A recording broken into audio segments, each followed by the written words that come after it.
পঞ্চায়তে ওলাই আছে জিঅ' টেগিং ঘৰৰ লিষ্ট আৰু এইখন লিষ্টত যদি আপোনালোকৰ নাম নাই তেনে ক্ষেত্ৰত আপোনালোকে কেনেকৈ আকৌ নতুনকৈ আপোনাৰ নামটো চৰকাৰী ঘৰৰ অন্তৰ্ভুক্তৰ বাবে জিঅ' টেগিং কৰিব পাৰিব বা আপুনি চৰকাৰী ঘৰ এখন পোৱাৰ বাবে আবেদন কৰিব পাৰিব আজিৰ এই ভিডিঅ'ৰ জৰিয়তে আপোনালোকক দেখুৱাম যদি আপোনালোকক এইখন লিষ্টত নাম নাই তেনে ক্ষেত্ৰত আপোনালোকে এই ভিডিঅ'টো সম্পূৰ্ণকৈ চাব লগতে যদি আপোনাৰ নাম এইখন লিষ্টত আছে তথাপিও ভিডিঅ'টো সম্পূৰ্ণকৈ চাব কিয়নো আপোনালোকৰ কিন্তু যিসকল লিষ্টত নাম আছে সেইসকলৰ কিন্তু পিছত এইখন ভিডিঅ'ৰ প্ৰয়োজন হৈ পৰিব এতিয়া কথা হ'ল যে যদি আপোনালোকে লিষ্টখন চেক কৰা নাই যে আপোনালোকৰ লিষ্টত নাম আছে নে নাই সেই ভিডিঅ'টো মই ইতিমধ্যে বনাই ৰাখিছোঁ আৰু সেই ভিডিঅ'টো মই এই ভিডিঅ'ৰ ডেছক্ৰিপশ্যনত দি থম আপোনালোকে তাৰ পৰা ভিডিঅ'টো চাই কিন্তু এতিয়াও জিঅ' টেগিং লিষ্টটো চেক কৰিব পাৰিব অৰ্থাৎ পঞ্চায়তৰ পৰা যিখন লিষ্ট ওলাইছে সেইখন লিষ্ট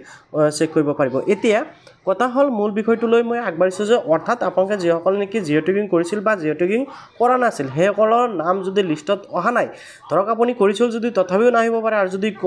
কৰা নাছিল তেনে ক্ষেত্ৰত আপোনাৰ নামটো নিশ্চয় নাহে তেনে ক্ষেত্ৰত এতিয়া আপোনালোকে নতুনকৈ আকৌ চৰকাৰী ঘৰৰ বাবে কেনেকৈ আবেদন কৰিব পাৰিব বা জিঅ' টেগিংটো কেনেকৈ কৰিব পাৰিব সেই বিষয়ে জনাম তবে অকল যদি আপোনালোকে চৰকাৰী ঘৰৰ বাবে যোগ্য হয় তেনে ক্ষেত্ৰত আপুনি কিন্তু যদি আপোনাৰ নাম জিঅ' টেগিং লিষ্টত অহা নাই তথাপিও আপোনালোকে জিঅ' টেগিং কৰিব পাৰিব চৰকাৰী ঘৰ এখনৰ বাবে আবেদন কৰিব পাৰিব এতিয়া মূল কথা হ'ল যে ইয়াতে কিন্তু আবেদনৰ দুটা প্ৰচেছ আছে প্ৰথমটো হ'ল যে আপোনালোকৰ ঘৰত হকী বাইদেউসকল গৈ কি কৰিব আবেদন কৰাই দিব দ্বিতীয় হ'ল যে আপোনালোকে নিজে সেলফ ৰেজিষ্ট্ৰেশ্যন কৰিব পাৰিব তো প্ৰথম যেটো হেতু হ'ল যে আপোনালোকৰ ঘৰত হকী বাইদেউসকল গৈ কি কৰিব ৰেজিষ্ট্ৰেশ্যন কৰাই দিব এটো আটাইতকৈ ভাল হয় আৰু দ্বিতীয়টো যদি আপুনি বাই চান্স আপোনাৰ হকী বাইদেউ আপোনালোকৰ ঘৰত যোৱা নাই বা আপোনাৰ যেটো ভেৰিফিকেশ্যন সেই ভেৰিফিকেশ্যন কৰা নাই বা জিঅ' টেগিং কৰা নাই তেনে ক্ষেত্ৰত আপোনালোকে নিজে সেলফ ৰেজিষ্ট্ৰেশ্যন কৰিব পাৰিব এতিয়া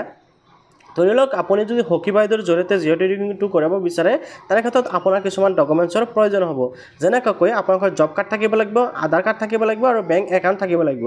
যিকোনো আৰু আপোনালোকৰ পৰিয়ালৰ প্ৰত্যেকজন সদস্যৰ কিন্তু আধাৰ কাৰ্ড থকাটো বাধ্যতামূলক আপোনালোকে এইকেইটা ডকুমেণ্টছ লৈ কিন্তু আপোনালোকে আপোনালোকৰ গাঁৱত বা আপোনালোকৰ অঞ্চলত যিজনী হকী বাইদেউ আছে তেখেতৰ জৰিয়তে আপোনালোকে কি কৰিব পাৰিব চৰকাৰী ঘৰৰ বাবে জিঅ' টেগিং কৰাব পাৰিব বা আপোনালোকে অনলাইন কৰিব পাৰিব আৰু বাই চান্স কিবা কাৰণত যদি আপুনি বাদ পৰি যায় তেনে ক্ষেত্ৰত আপোনালোকে সেলফ ৰেজিষ্ট্ৰেশ্যন কৰিব পাৰিব আৰু কেনেকৈ আপোনালোকে চৰকাৰী ঘৰৰ বাবে নিজে সেলফ ৰেজিষ্ট্ৰেশ্যন কৰিব পাৰিব বা জিঅ' টেগিং কৰিব পাৰি তাৰে এখন ভিডিঅ' মই সম্পূৰ্ণ ভিডিঅ' এটা ফুল প্ৰচেছ লৈ অলৰেডি মোৰ ইউটিউব চেনেলত দি ৰাখিছোঁ তাৰ পৰা আপোনালোকে ভিডিঅ' চাই কি কৰিব পাৰিব আপোনালোকে নিজেও সেলফ ৰেজিষ্ট্ৰেশ্যন কৰিব পাৰিব বাট মই আপোনালোকক এটা কথাই ক'ম ফাৰ্ষ্ট টাইম আপোনালোকে হকী বাইদেউসকলৰ লগত যোগাযোগ কৰক তেখেতসকলে যদি কৰি নিদিয়ে বাই চান্স কৰিব নোৱাৰে তেনে ক্ষেত্ৰত আপোনালোকে কি কৰিব সেলফ ৰেজিষ্ট্ৰেশ্যন কৰিব অন্যথা আপোনালোকে হকী বাইদেউসকলৰ জৰিয়তে কৰাই ল'ব এনেকুৱা নহয় যে আপোনালোকে সেলফ ৰেজিষ্ট্ৰেশ্যন কৰিলে আপোনালোকে ঘৰ নাপাব তেনেকুৱা নহয় আপোনালোকে পোৱাটো পাব কিন্তু আপোনালোকে হকী বাইদেউসকলৰ কৰিলে বেছি ভাল হয় এটা এপ্ৰুভেল বা এটা